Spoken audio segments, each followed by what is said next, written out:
Following the German invasion of Poland in September 1939, the United Kingdom and the self-governing dominions other than Ireland declared war on Nazi Germany. The King and Queen resolved to stay in London. Despite German bombing raids, they officially stayed in Buckingham Palace throughout the war, although they usually spent nights at Windsor Castle. The first night of the Blitz on London, on 7 September 1940, killed about 1,000 civilians, mostly in the East End.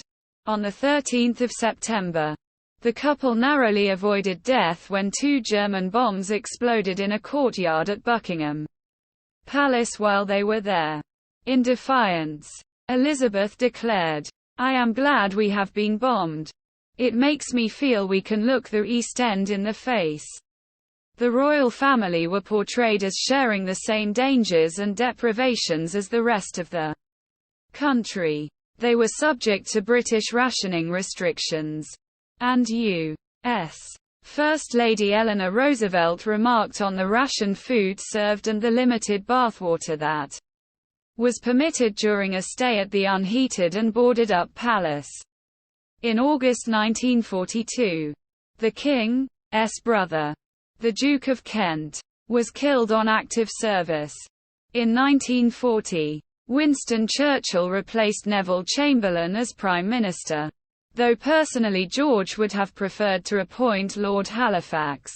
After the King's initial dismay over Churchill's appointment of Lord Beaverbrook to the cabinet, he and Churchill developed the closest personal relationship in modern British history between a monarch and a prime minister.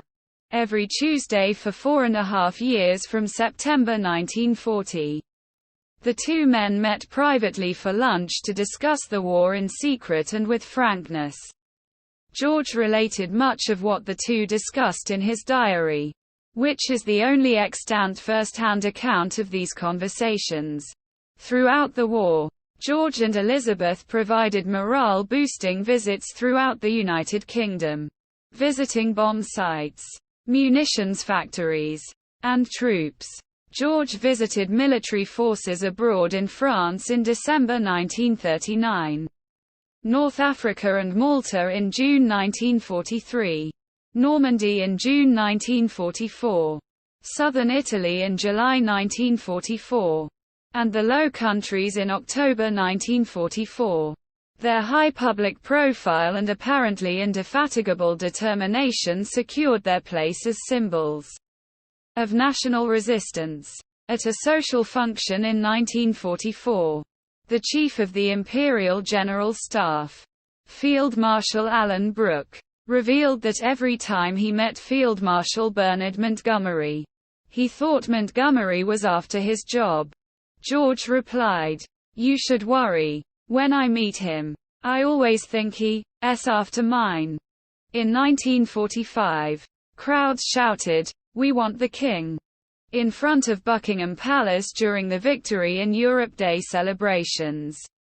In an echo of Chamberlain's appearance, the King invited Churchill to appear with the royal family on the balcony to public acclaim.